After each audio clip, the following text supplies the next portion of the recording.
Elise, Hi, can you hear me very well? hi, I can totally hear you. Oh, that's brilliant. Oh my gosh. Hello, Tun. Is it Tun? Yes, ton like 2,000 pounds. Amazing. I love the Americanness already. Like we don't use pounds. I think that's brilliant. Oh my gosh. So great to have you on. Dustin is not here because he's at his other job because we have to have jobs, So as you true. probably well know. Yeah, it's awful, isn't it? I hate it. It's not the greatest, but we have our passions. So Indeed. really great to have you. If you're ready to go, we can get started. Elise Freshwater Blizzard. I have to ask, is this your real name? And if it's not, where does this come from? This is my real name. Yeah, this is me, 100%. And my mother is called Mrs. Freshwater, and my father is called Mr. Blizzard, and they met and they fell in love organically, Wow. and they ended up having me at some point. I know. And they decided just to put both the names together, and that when I was older, I could pick which one I wanted to use. Wow. You're the You first person who's like asked me that in this sort of setting, which is okay? cool. I love it. So we are in Minnesota. I don't know if you're familiar. Do you know what? Is this is being pre-recorded? This isn't Yep. live or anything, Yep. because I just want to go off. Okay, I love America. It's got its faults. I know, Yeah. but like I think it's. I dreamt of it growing up. I watched the Friends. I watched Friends growing up, and honestly, my geography is poor. Um, but Minnesota, I've heard of it. Yeah, I Yeah. think it's So we're in the north and we totally have blizzards. It's like a normal thing for Minnesotans to experience blizzards. So even I was like debating because I've watched a lot of your videos, almost all of your videos.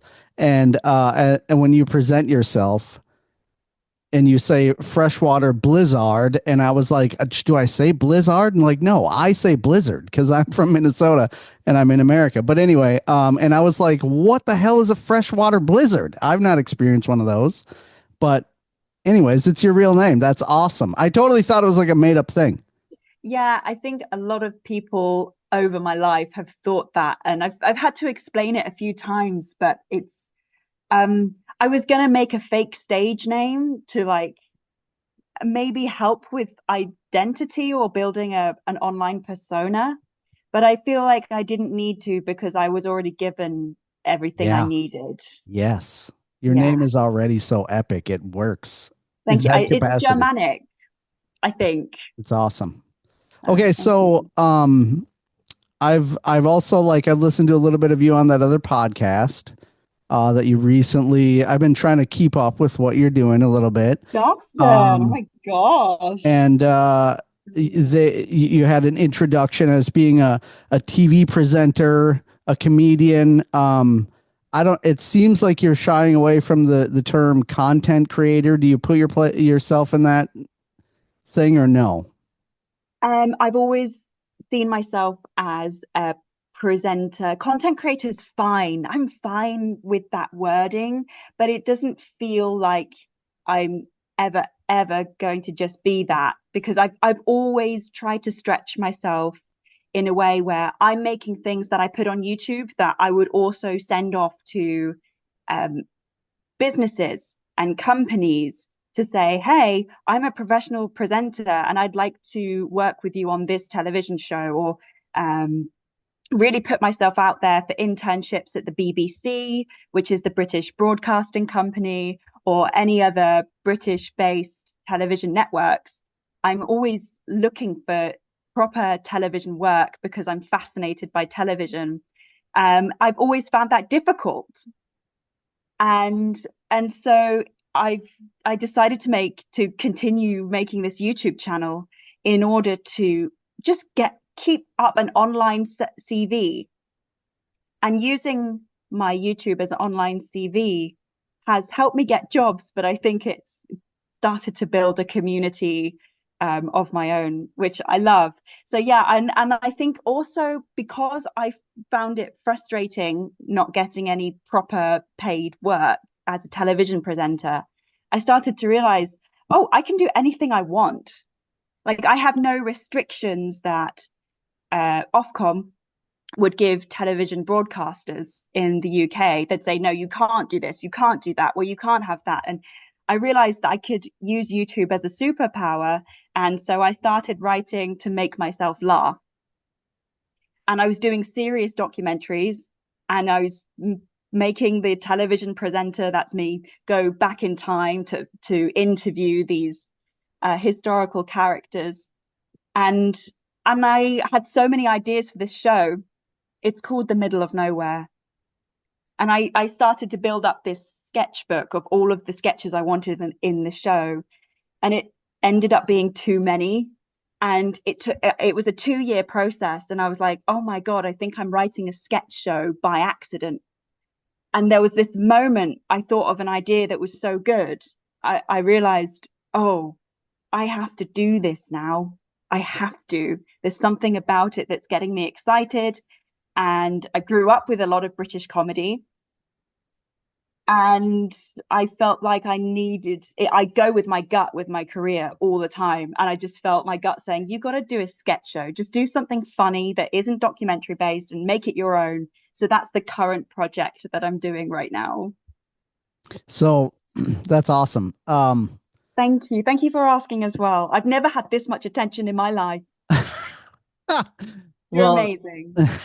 I'm excited to give it to you. So, okay, let's talk about like how this started.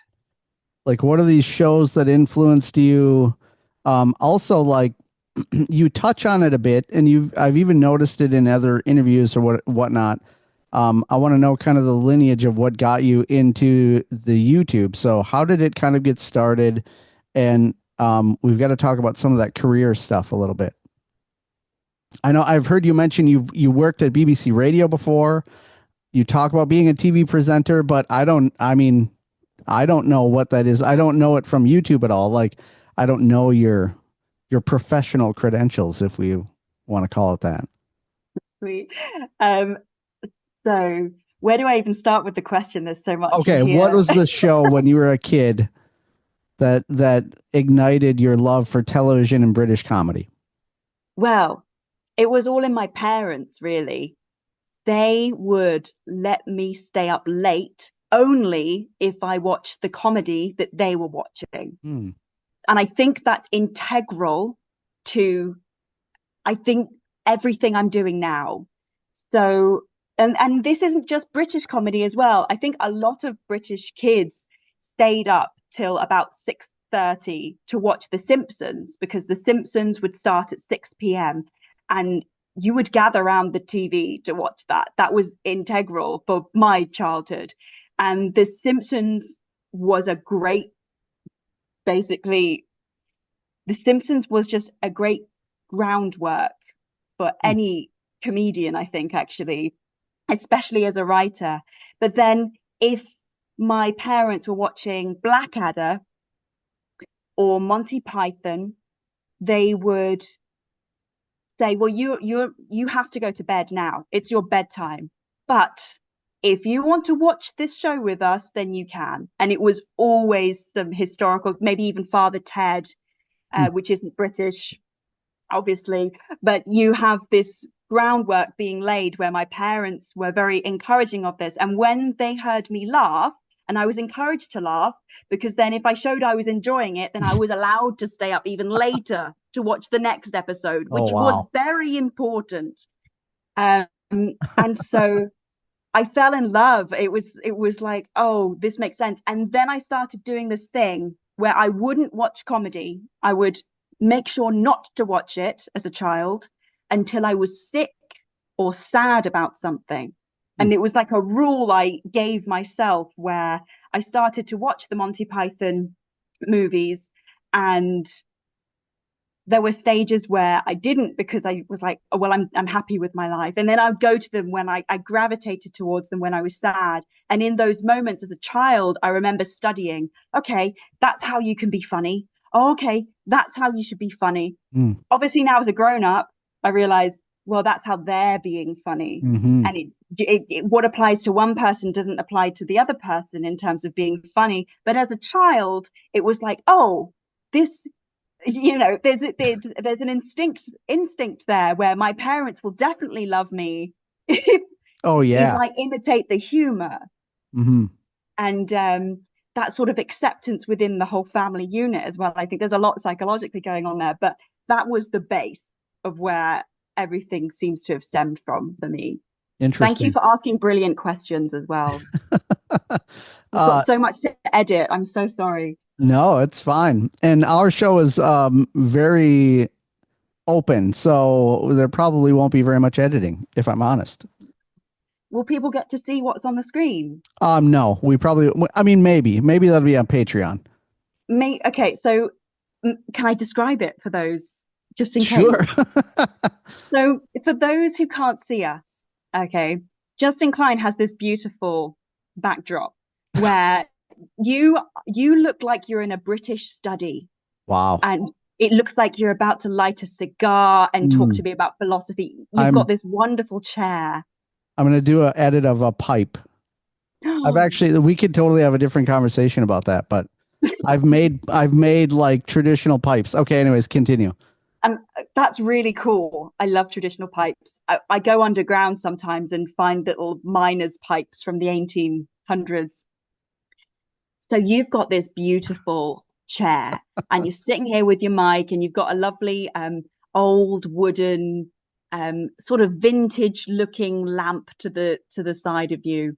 It looks very British, very I don't know what word to give it. It's an old word, astute Wow. or austere. I don't know. I don't know. Who knows?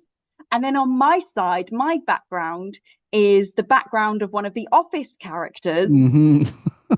And I thought that's funny because that's American. He'll get that. Yeah. Actually, super hilarious. Everyone here loves The Office and the American Office. And somehow I saw the British Office first and thought Good. it was hilarious. And then when the American Office came, I was like, this isn't the same. This isn't as good. And so I Yeah. never got into The Office, but I do recognize it because it's everywhere. Also, just full disclosure, we're in what we call the Fireside Studios, which is really a room called the Fireside Room at my church. So we got shut Oh, down over COVID of going into the actual studio. We recorded live in studio for about 15 years every Saturday night, and then during COVID, we ended up having to pre-record somewhere else.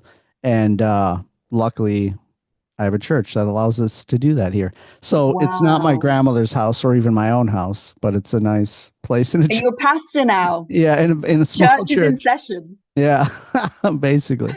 So okay, that was very lovely, by the way. Your description, I liked that. Thank you. So that was awesome. So okay, you're into Monty Python. I also get in your newest Unfit for YouTube release, I get some Mr. Bean vibes also. You're using like laugh tracks and awesome stuff.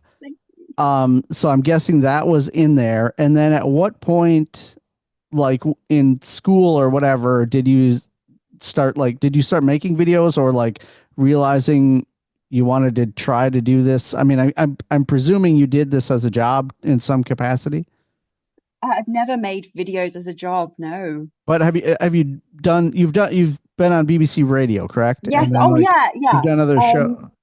so I guess I have, but when that happens, I don't get to edit it, so I don't see it as much work. Does that make sense? Okay. Channel 4, like working with Channel 4 was amazing. They just wanted me to turn up and talk. And let me tell you, Justin, I'm very good at talking. Yeah. I can tell, And not in a bad way. thank you. Thank you so much. I love, as a TV presenter, you have to love being in the center of attention, just 10%, just this much. And so to turn up and just be yourself and talk about the program was about geological sinkholes.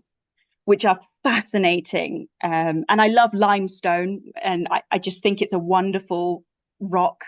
I'm sort of obsessed with it. It's limestone caves in particular are incredible pieces of geology. So I just got on the show and talked about that, and then they do all the editing and the research. So I don't see it as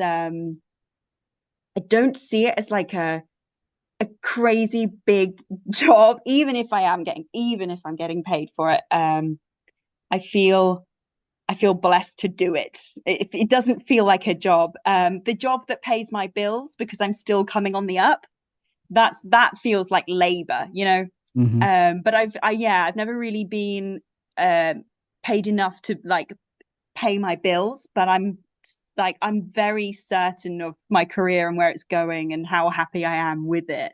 Mm. So, Um, how did talk to me about the BBC radio experience? oh yeah, so I did a little few weeks there basically. And I hated it. Was it like part of school or what? No, I literally just said, "Hey, have you got any jobs?" And they were like, "No, but you can come work for us for free for a while." And I was like, "Yeah, Wow. yeah, I'll do And you that." hated it. For experiences, and I hated it. And there's nothing against the BBC. It's vox popping. I don't know if you know what it is. Mm-mm. But it's where you go out into the public. So you're on the streets and you're walking up to strangers and you're saying, "Hello, can I interview you about this particular topic for the news today, Mm. for the radio or for the television?" And even though I've done it on my channel, I did it just because I found it scary. I tend to do things that challenge me. I actually do. I hate it with a great passion. I'm very introverted in that sort of way. Like I'm extroverted on the screen and I'm introverted in real life more Mm. often than not.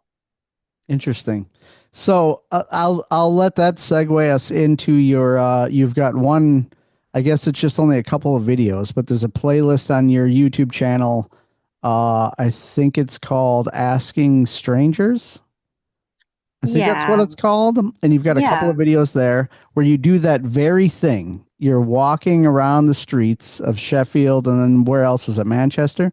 Yes. And talking to people. And I didn't know until I watched like the interview video you did with your sister later on, which is also another funny thing. I had no idea that it was your sister until you mentioned it, and then I like noticed she's been in the videos and whatever, and I'm like, what is? I don't know. It's so many layers to what's going on here, which was really funny. But I thought that you were tremendous in that asking strangers in both of those videos. I was like, she needs to just do this, like go to other cities and talk to people. And I think it was in Manchester where you ended up talking to this older man and you just had these amazing conversations and you were so engaging. It was really wonderful. I didn't catch any like that you're nervous about anything at all or any kind of anxiety. Thank you. I really appreciate you saying that because it does not come naturally for me. When I'm going out on the street and trying to talk to people in real life, it feels it feels like a whole body experience of fear. Mm. I don't feel much else, and I walk up to people very shyly and, "Oh, well, will you be in my video?" And they're like, "What's it about?" And I'm like, "Oh my God, I'm so sorry I asked." Wow. But I press forward and I say, "Oh, it's about this." And a lot of the times I get rejected actually. And in a way, at that point in my life when I was making that sort of content, I did it because of the rejection, because I realized how important rejection therapy was. I don't know if I would do it again. I severely hate it that much. But Wow. what I do like are people's stories. I think they're very important. And I love connecting with people. I think they're brilliant. And if I had the chance to go back 1,000 years, you wouldn't be able to stop me from talking to every single citizen on the street. Yeah. And that's how important it is. And we miss out on connection and stories if we don't just take the time to ask someone how they are, even if it's, you walk up to a bar or something and order a drink. there's a story behind what the bartender is feeling in that moment or what they've just been through, and you might be able to make your new best friend that you've never met before, and there's that amazing connection that could happen. So once I get into these interviews, that's when I find that people soften around me because they realize the energy that I'm providing them with, the space I'm giving them to open up. And I think it's a superpower I have, but it also makes me incredibly vulnerable, which is why I think I find it difficult. Mm, wow. Well, I thought those videos were tremendous. I've watched them, I think both of them more than once. And yeah, that's exactly it. It's you can see your vulnerability and people are comfortable with you. So that's also really funny. I'm glad I could somehow give you this opportunity to sort of focus on you because most of your videos, like in that capacity, you're so tremendous talking to people and getting their stories. And you seem to, I think that you care, like you very much care about those people, and that comes across. So I think you're really good at it. Okay, so we can move on to some more. Middle of nowhere is where I started experiencing your videos, and I thought it was so. At first, I don't even know how it showed up in my feed, honestly. And I just happen to be the type of person that I will just, if it looks at all interesting or like kind of out of the norm, because I'm so sick of like the what is YouTube has become and the like polished whatever, and everyone has to have a certain look and all this. Everybody's in sweatpants and but driving Lamborghinis and whatever. I can't stand it. So when that showed up and it was like middle of nowhere, and I'm like, what even is this? So I just clicked to see, and then instantly like just you had me where I was like, okay, who is this person? What is going on here? And then you started talking, and I could sort of pick up on the humor right away, but you are like amazingly good. Like you come off, at least this is from my perspective, you come off very professional. Where I'm like, she could be on like BBC News or something, be a presenter easily. Like she's good looking, she's presents well, she speaks well, but then she's choosing to do this comedy, like put it in there, and even in like a sometimes in a way where it's like you have to pick up on it and like it's smart. And so I don't know. I was just like, how is this happening? Like a person just randomly doing this. So how did we? You just started writing it, and you just decided that's what you needed to do. Thank you so much. Thank you. Honestly, I'm very blessed to be able to listen to you just rant on about the work that I've done. I feel very seen. So thank you. Um, Middle of nowhere. It came about because I'd worked with this creator called Tom Scott, and he's a very intellectual creator, right? He's making short clips on places that are interesting, and I take him into this cave for a video, and using some of his audience and that reach, I decided to just upload every single week for a year. That was my thing. I was like, okay, I'm just going to see what I can find out and see what I can learn. And it was an incredible year where I made a lot of mistakes, and you can see them all online if you'd like to, editing wise. And in my first video, I'm very shy and I'm like, I don't know how to do this. I don't know how to talk to camera. But then I start to miss something and I get bored. And this is really important, I think, for creators all over the planet.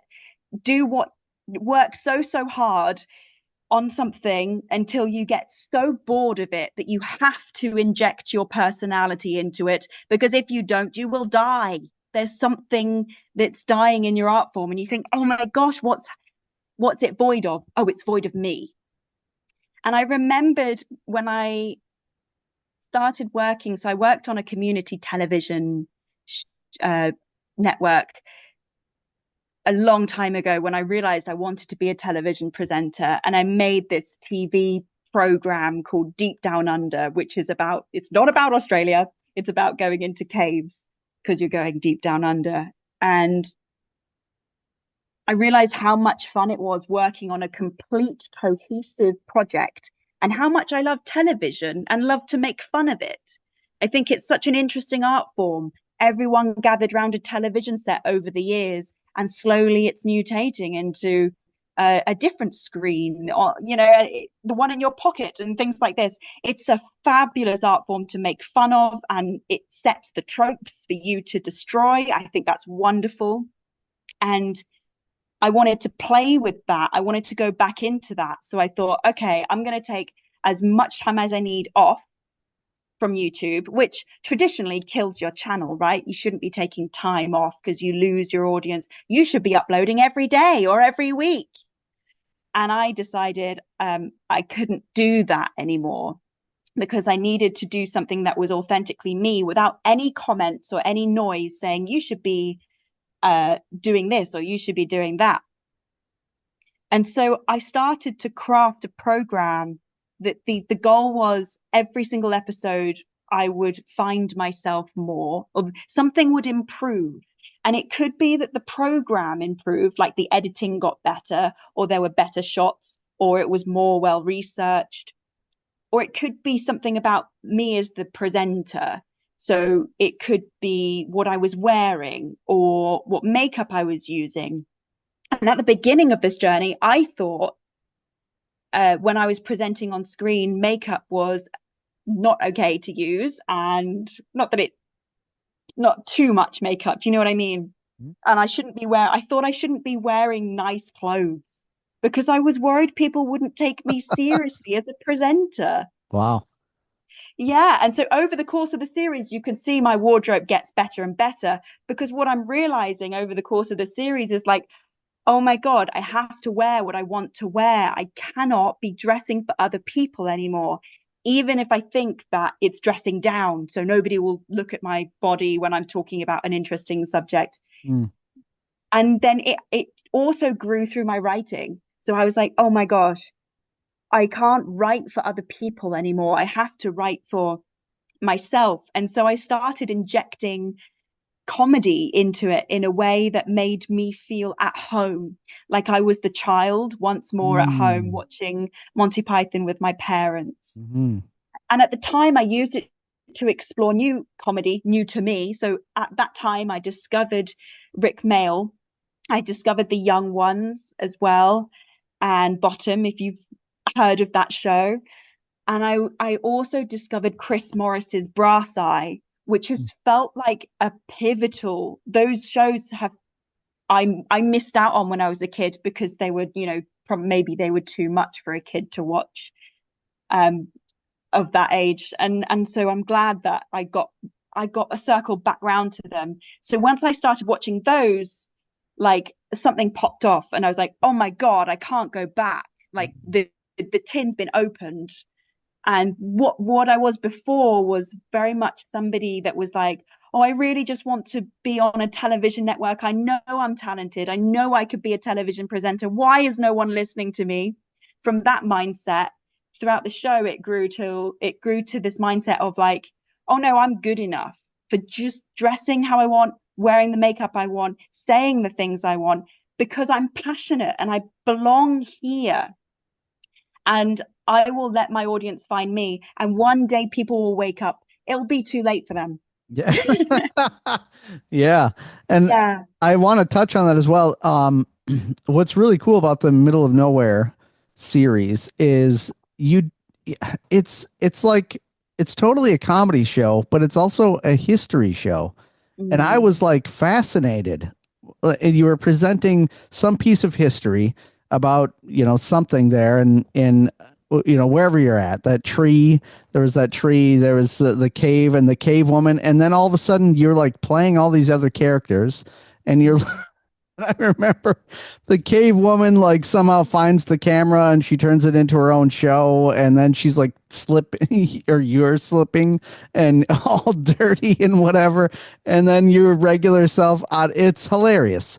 So yeah, I've been doing this very thing everywhere I go ever since I watched The Middle of Nowhere. I go to work and I'm like telling people like, have you seen this thing? This woman's hilarious. Did the same thing to Dustin. Anyway, so it's pretty good. Also, before we move on, we will have to move on a little bit quickly here. I'm getting a Zoom notification that we don't have a whole lot of time, but I wanted to tell you that I absolutely love at the end of the Middle of Nowhere episodes. I don't think you did it in all of them, but you were doing there's a bit where there's a drone and it's on you and you're like, bye bye. And then the Yeah. drone starts coming after you. And the first time it happened, it totally got me where I was like, what is even happening? And then you start running and then it happened in succession where the drone is like attacking you. That was hilarious. It was perfect. I don't know how you come up with this stuff, but it was awesome. Thank you. It reminds me of a children's TV program. I like doing that Yeah. sort of thing where it feels childish, but this is very much not written for children. Like it's definitely for Yeah. adults, but it's for the child within the adult. So for Hmm. me, I'm writing for the child within the adult.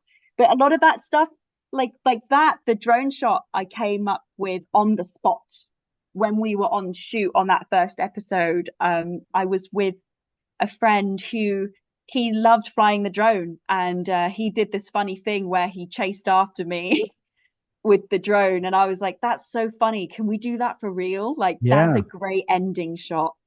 And That's then awesome. I love motifs in a show. I think a show should rhyme like poetry. Yeah. I think So it yeah, works.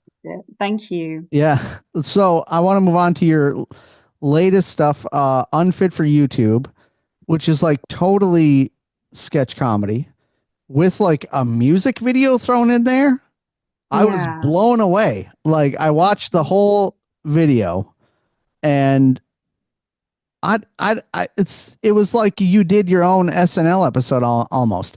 Also, Thank you've you. gotten some people. I mean, probably different than SNL. I've been trying to think about this. There's shows that reminded me of it. But anyway, yeah, it's similar to that sketch comedy. And with so what happened? You suddenly have people acting with you and doing these bits with you. Um, was that after Middle of Nowhere? People got on board, or what happened?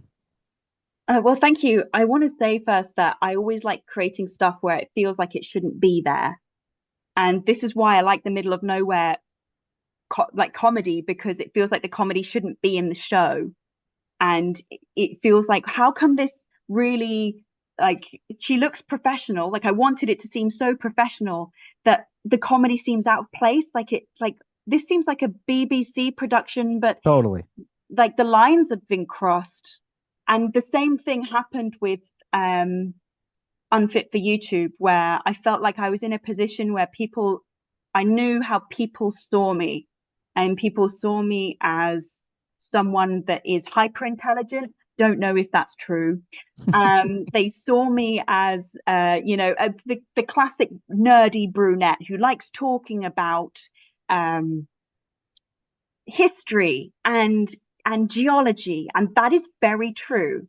But I saw it and thought, if I'm going to do a sketch show and I want to do something different, then I want to throw everyone off guard, and I want to do something that I could never do, and I want to do something like and prove myself wrong and actually do it, but I want to do something that actually heals parts of me that I didn't know needed healing.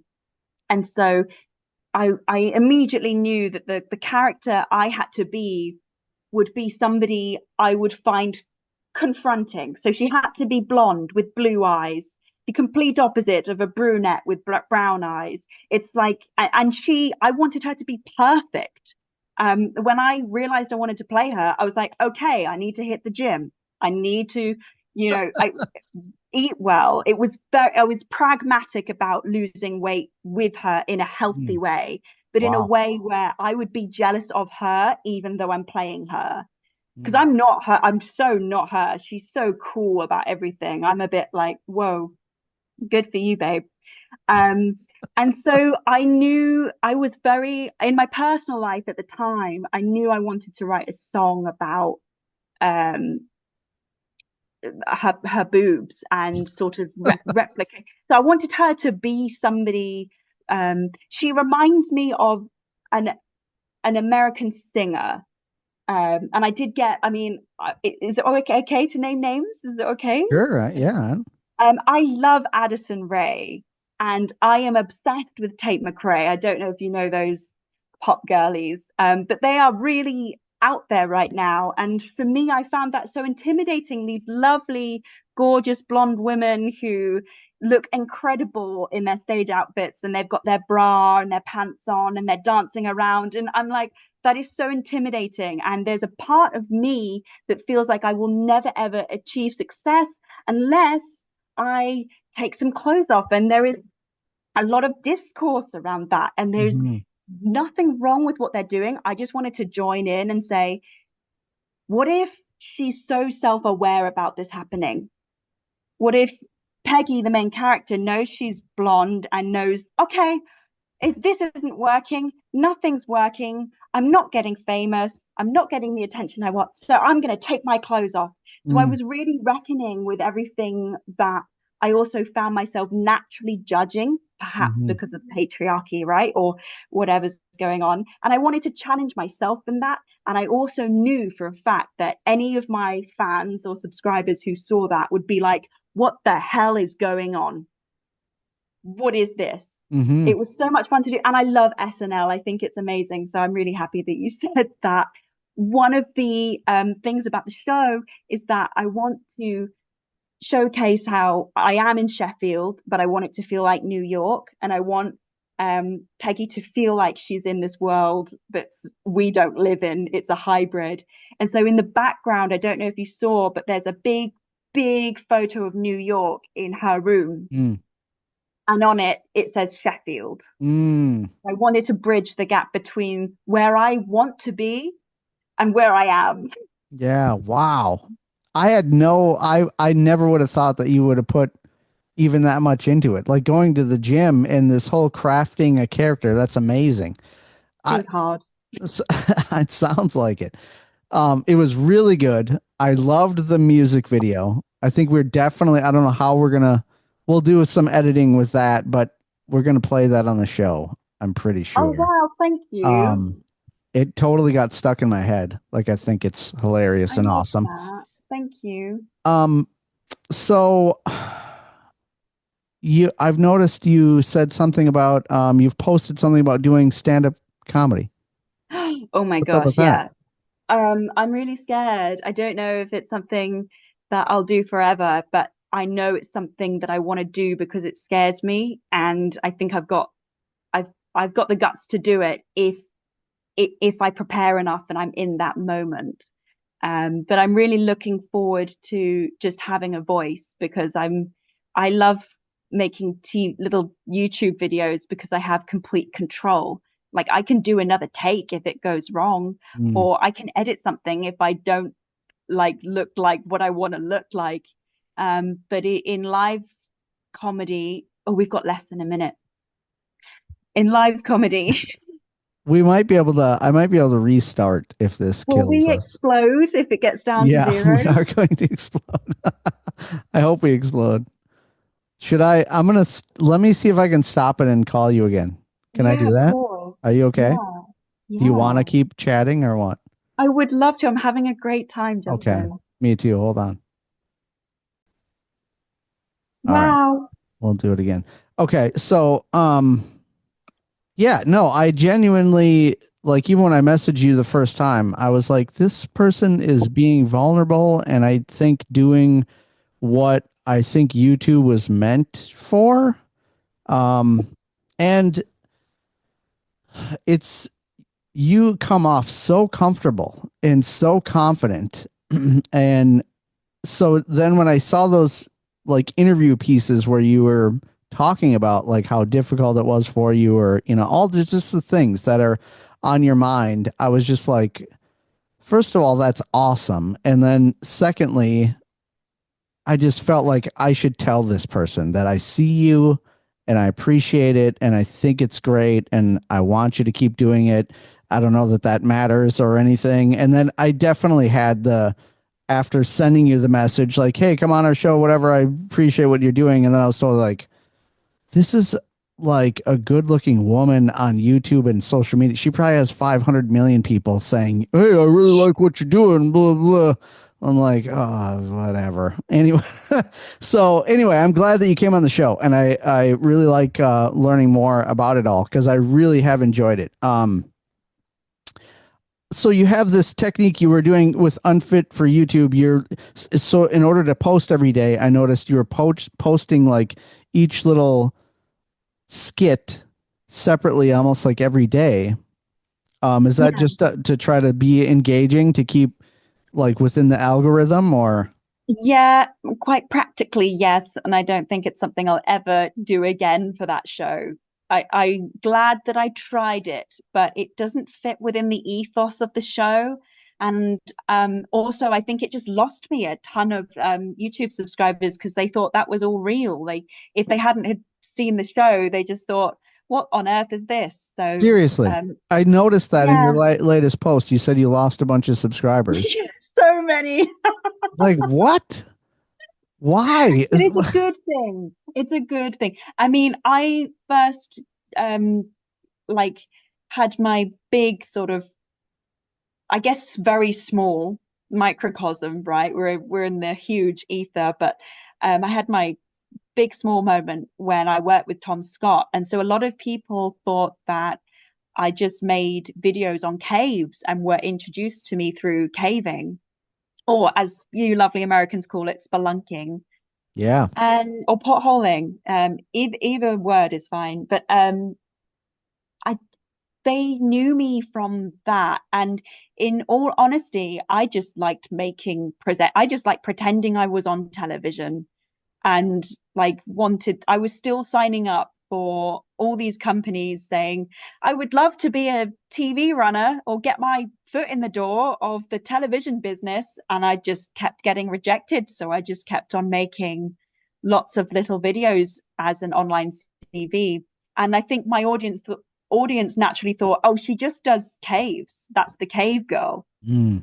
But I've always, my headspace has always been in a place of like, let's make something that could be on TV or makes fun of it. And this is the first time where I've written a little bit, I've gone back to front. So Unfit for YouTube is a completely different premise where I wanted to write something that feels like it should be on television, yes, but it couldn't be Yeah. because it's making fun of YouTube. It's consistently, I wanted to write something where you either felt from sketch to sketch, you either felt, oh my gosh, like you're making fun of YouTube. You can't do that. Or it felt like this shouldn't be on YouTube. What is this doing here? This should be on television like 50 years ago. Yeah. Honestly, I don't even think it's just making fun of YouTube. To me, it's very socially topical, like for our times. So to me, it totally spoke to just the way people are behaving, treating each other, what we are valuing, and like how incorrect, I guess, that is. And you're doing it in a funny way, which makes it accessible. Thank Um, you. and so I really appreciated it, where it's like you can either totally take the approach of, wow, which I hope that everybody's doing. We should evaluate or maybe look a little deeper at what we're doing with our lives and how we're treating each other. But also you can just go, that's hilarious. What do you mean tit tit click click? What is this? Like what is even happening? You know, or like I absolutely loved how um the whole part where Peggy's like gonna go outside and she looks out the window or no, she looks at her app or whatever and she's like, "Oh, it's nice out." And then she goes to go outside and it's crap out. It's like raining or Mm. whatever. So she goes back upstairs and she thinks it's what like it's she realizes it's raining, she's gonna get a jacket on, but then she checks again and looks out the window and it's like Russia or whatever, like in a blizzard or Mm. something at one point. And then she finally gets outside and it's nice out, and then she's walking, and I love the static shot, and then all of a sudden, I don't does she get hit by lightning or something? Like she Yeah, gets on she a sunny day. yeah, and she gets stricken dead or whatever, and you're like, what? It was awesome. It's hilarious. So there's all of that where it's like topical as to like, okay, people totally have anxiety where they don't even want to go outside. Like that's a thing we're dealing with. Mm, People are totally reliant on this thing. Like, what does mm, this thing tell me as to what I can do or can't do or how I should dress or whatever in multiple capacities, whether it's as you were explaining earlier, whether it's I'm a girl and I should look this way because I'm female on the internet, or quite simply for anyone 40, 50, 60, whatever, who's going, I need to check the weather just to know how I should dress, where it's like, do we really need that? I don't know. oh, So there's yeah, like I all love those that you thoughts. raised this. Yeah, I'm so glad that you picked up on that because throughout the writing process, it took me about 2 years. So I was writing from Wow. when I made, yeah, so I started writing it when I made The Middle of Nowhere, which is about, I started like 2 or 3 years ago now, probably two and a half. Um, and I just started writing little sketches. And at the time, I thought, oh, they're just funny. They don't have any meaning behind them whatsoever. They're just little funny sketches. Hmm. And then as time went on, I realized that they weren't. And that when you write, there's, you can't be a writer and not accidentally show exactly what you're thinking and feeling about something. And for me, I realized that my satirical comedy background was being used to sort of front my anger about things. And so one of the things that I was finding so difficult, especially in recent years, is leaving my house. I find it really tough to go outside because inside is so comfortable, and I just find the act of leaving really hard. I sometimes go back and check my door about 5 times to make sure it's locked. Mm. And even then, I think, oh my God, have I forgot something? Have I left the stove on and all of this? And I wanted to put that into a sketch. But then I'm subconsciously doing this and sort of realizing it as I go, like, oh, this is actually just how I feel. But then on top of that is how I wanted to explore how technology is being used within our daily lives. And in doing so, I layered the phone, checking the weather on top of it, because the weather app is lying to you and you're not even bothered to look outside. Yeah. And how sad is that? Yeah. Yeah. It's And then with the tit tit click click song, um, we sorry, I interrupted you. no, you're okay. Go ahead. With the tit tit click click song, there was that, and I was annoyed at many things, at the double standard of women online. And I was doing a lot of like um talking about history online, and I was talking about caves online. Now you can't link that to being sexualized, but by God, was I sexualized for doing Mm. that? And it was really weird to experience how people say that people would say, I mean, it's the internet, of course they're going to say this, but it happens to a lot of female like content creators who just want to talk about history and things. They'll Hmm. still end up having an audience that wants to sexualize them. So Mm. the I wanted Peggy to sexualize herself, and I wanted to do it in a way where it made fun of men online who try to sexualize women in crass ways and in rude, very rude ways. Hmm. And so I made a song where she sexualizes herself, but she's doing it from a place of, I want to be sexualized. Please sexualize me, please. But she doesn't quite get it. She doesn't know how to do it, which is why she's going to the NHS, which I don't know if you know, it's our GP system, our medical system here in the UK, right? Mm-hmm. So she's going to an NHS doctor in the alleyway. Mm-hmm. It's here's the hint, it's not a real doctor, but she's getting her boobs checked. Why is she getting her boobs checked? Because she thinks that's sexualizing them, but actually she's checking for cancer, because breast cancer is very real Mm-hmm. and it's happening to women all over the world.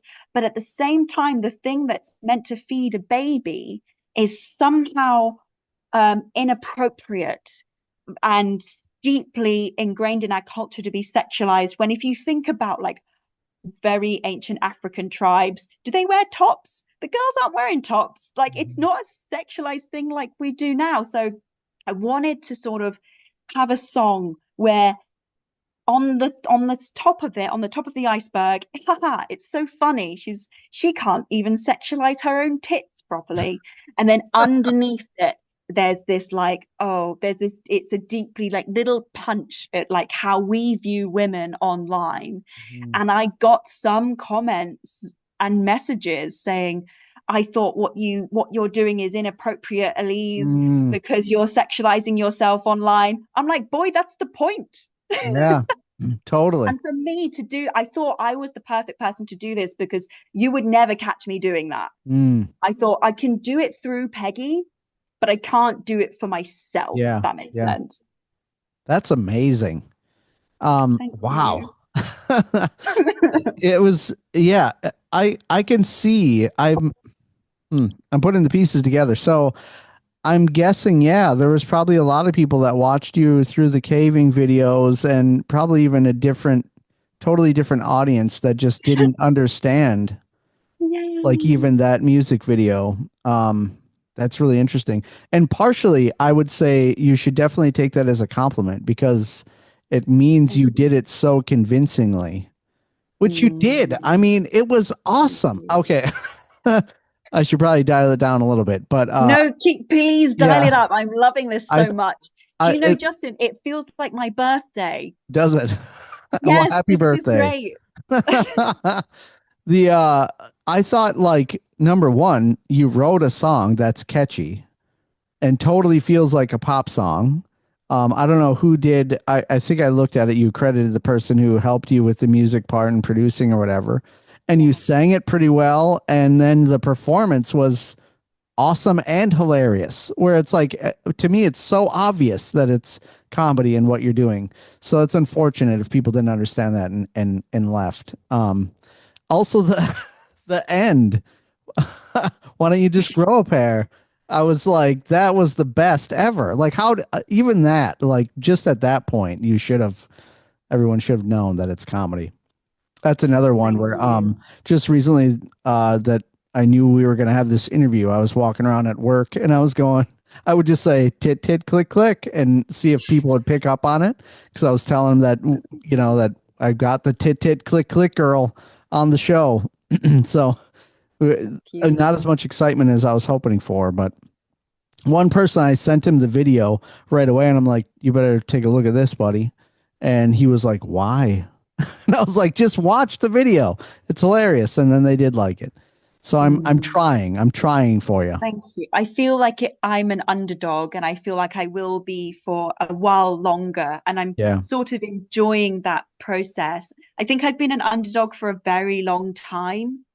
And it's really nice actually in some ways because my fan base always knows that they're getting me. They've seen me grow over the past however many years it's been, and they know everything I make, I put out with thought and intent. Mm. There's never a misstep. And when I do put things out, especially in the Unfit for YouTube show, I'm actually always referencing, even in the middle of nowhere, you can find references to shows that have helped me grow. Um, with there's like pictures in the background. If you want to pause the video, you can.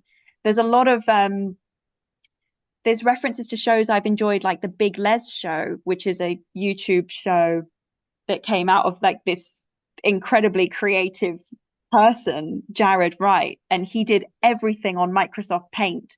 So I edited Peggy in with one of the characters from that show on Microsoft Paint. So they're hanging out together. So that's a core memory and a friendship that, and it expands the universe a little bit more. And then on the whiteboard, if you pause on all of her um ideas for YouTube that she's trying to sift through, there's one note that says, if Zach Stone can do it, so can I. Mm. And Zach Stone is a character played by Bo Burnham, who's been majorly influential as an American stand-up comic for me. Not with my own stand-up. I feel like I could never even imitate him, but I wanted to reference him because it feels like everything he's saying, I want to say, but in a different way, with more positivity. I feel like Bo Burnham gets a little bit down, and I want to send the same message. You know, technology is awful, but I feel like I want to do it with a bit more like of a hopeful attitude that it has to get better. It has to, because if people give up, then we're all gone. We're all lost. Mm-hmm. But yeah, the tick tick click click song, I also want to mention, I'm so proud of that one because I was journaling what I wanted the song to include for weeks. Mm.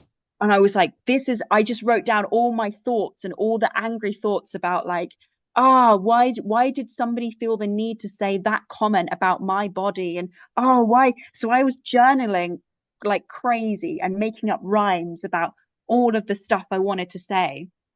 Mm. And that took me a few weeks. And then when I got the track officially through, so I asked my producer guy, I was like, I want it to feel like The Lonely Island, Mm. because I want the first episode of Unfit for YouTube to feel like it should have been made in America or something.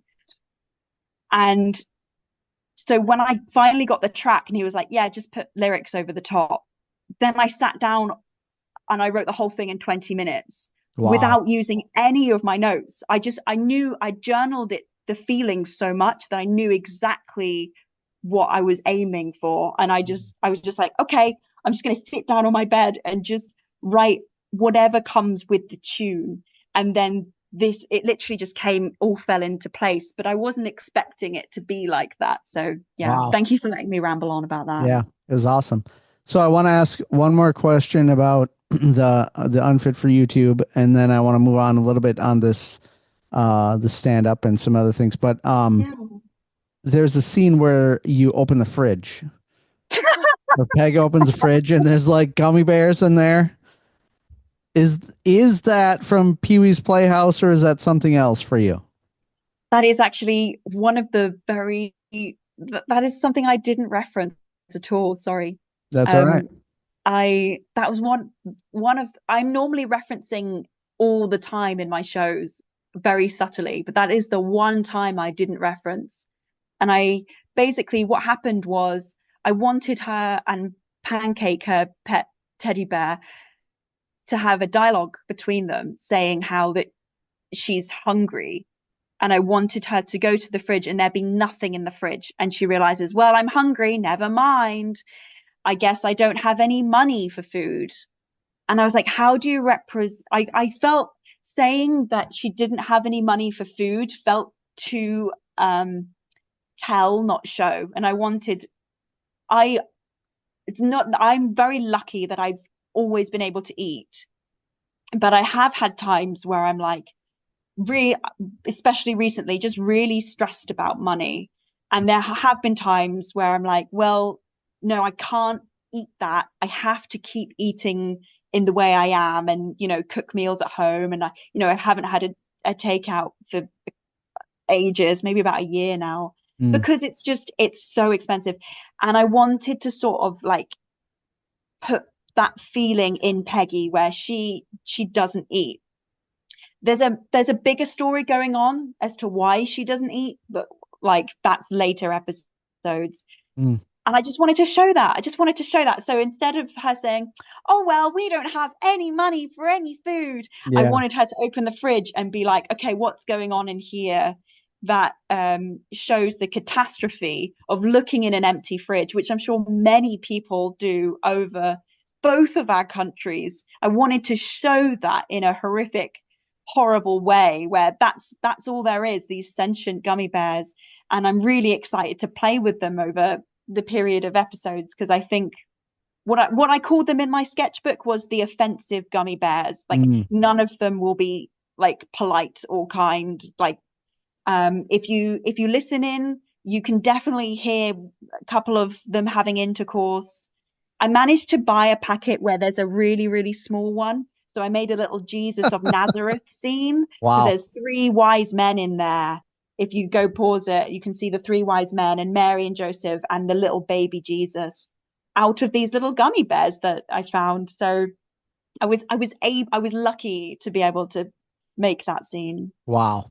So, Yeah. have you seen Pee-wee's Playhouse? No, I haven't. Okay. So I was really hopeful that that had something to do with it, but it's okay. When you explain it, you totally get a pass. It goes way deeper than even I realized. So that's awesome. And I will pause that and check for little baby Jesus gummy bears. That's awesome. But if you ever do get a chance, Pee-wee's Playhouse is a weird comedy show, kind of, I guess, kind of for kids, but is super wacky that I grew up Mhm. in America watching. Do you know Pee-wee or Pee-wee Herman, like Pee-wee's Big Adventure? Or I I've just looked him up and he looks very like recognizable, but I've yeah, never seen any of his stuff. Is he a yeah, writer as well? yeah. Paul Rubens is the guy who played him, but yeah, Pee-wee's just a character.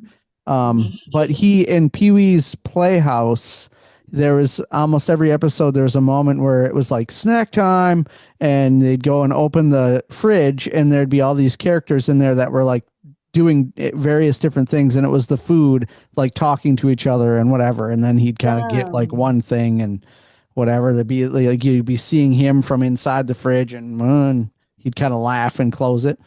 Oh my Pretty gosh. awesome. Maybe I accidentally stole it. That sounds so similar. Yeah, you'd love it if you watched it, I bet.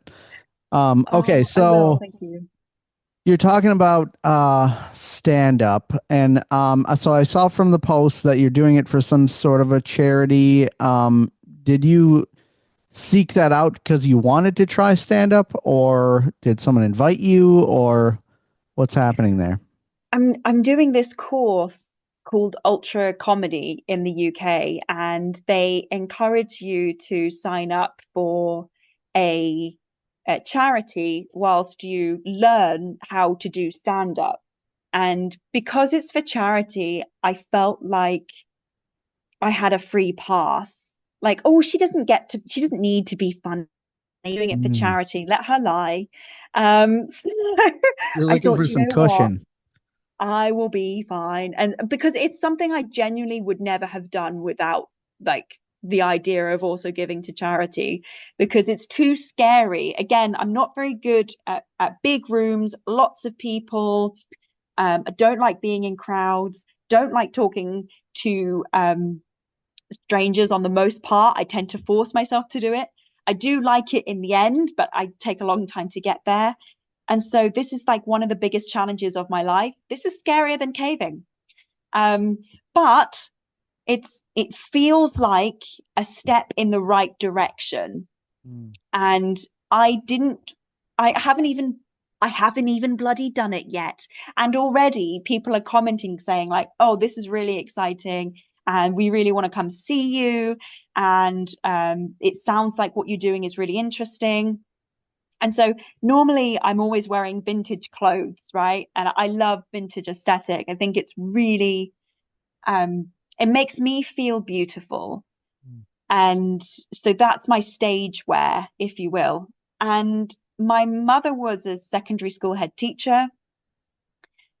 And so it feels like everything's just clicked. I was taught the most important thing in my life is education, always. And that doesn't mean linear, it doesn't have to mean school. Education could mean going out for a walk in the woods and foraging for plants, or looking at what sort of trees there are, or having a new hobby. That is also education. And I'm so for it that I realize what I want to do with my stand up is be a teacher.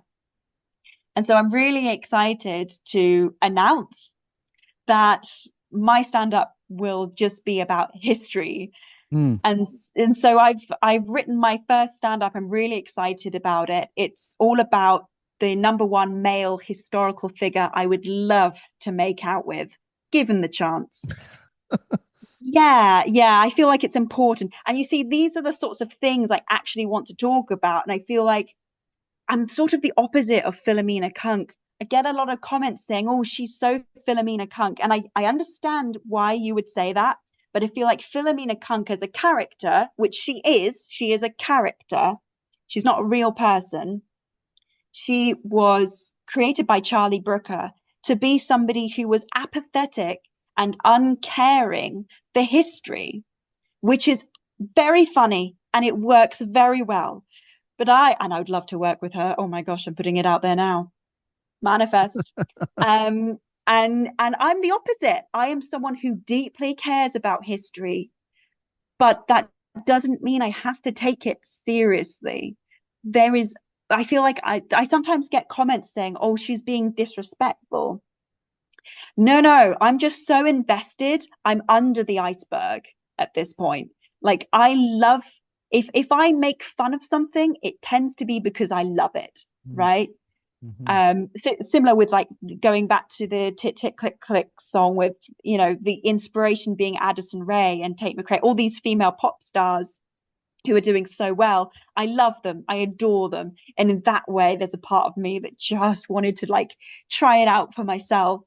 Um, and I feel like my comedy is also very British and satirical. And I do worry that sometimes, and I don't know this for sure, but I feel like sometimes Americans don't have that mechanism within themselves where if they feel bullied, they just feel bullied. And if you love someone in the UK, a lot of British humor depends on satirical nonsense where you would call them names, but you can call them names because you love them. This is actually what a technique I did with Castleton. So when I did my last episode of The Middle of Nowhere, I called all of the residents. Can we swear on this show? Sure, go ahead. I called all of the residents from Castleton, this little village, miserable bastards. Mm. And it was my way of saying I love you. Mm. And I think a lot of people it might go over their heads, but for me personally, it was me saying, if I didn't know you and I didn't love you, I would never disrespect you like that. But because I'm close to you, because I used to work in this little village and I adore this little village and all its little caves and things, I can say without a doubt in my mind that all of you are miserable bastards. And I know that firsthand. Yeah, that's awesome. I think you're absolutely correct. It used to be more acceptable here. I mean, I would say definitely in the 80s and stuff, it was still normal for that sort of thing to happen. But nowadays, everyone is so hypersensitive, it feels like in the US. You got to watch what you say all the time because they won't pick up on that. But that's nice. So, okay, stand up. Are we going to get to see the stand up? Is it going to be somehow recorded or like what's happening? Yes, I'd like my friend to record it for me. Yeah, it's going to be And awesome.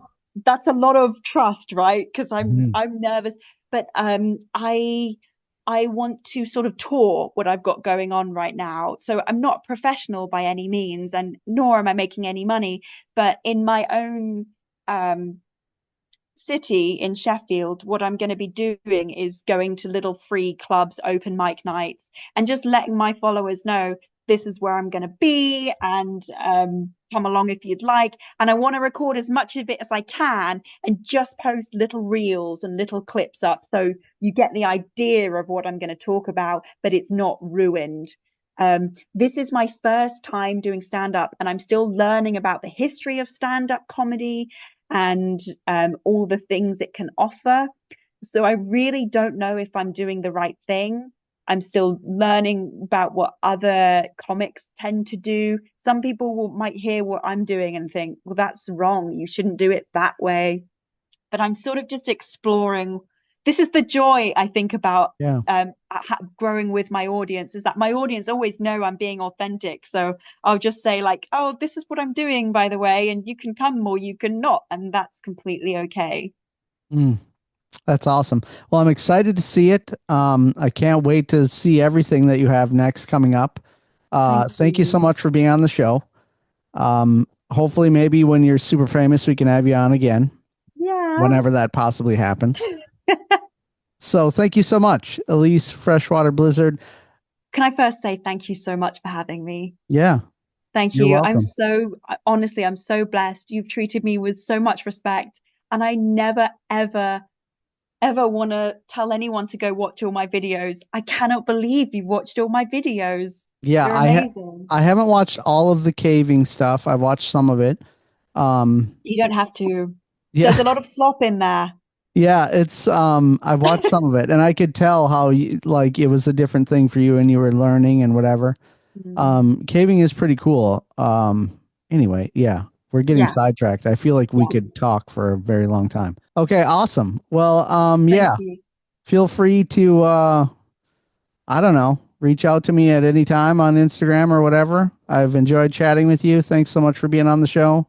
Same. Good The luck. vibes, the vibes are immaculate. Yeah. I'll see you, who knows, 5, 10 years, whenever, however long it takes. Yeah. Or if you're somehow in the States, Minnesota has a bunch of limestone. Yes, Let me thank know. you. Well, thank you. Honestly, I feel so respected and I've had such a great time. And I hope you have a wonderful rest of the day as well. Yeah, thanks. You too. I guess the night for you. You're coming to evening. Yeah. All right. Thank you so much. Thank you. Bye bye. Bye.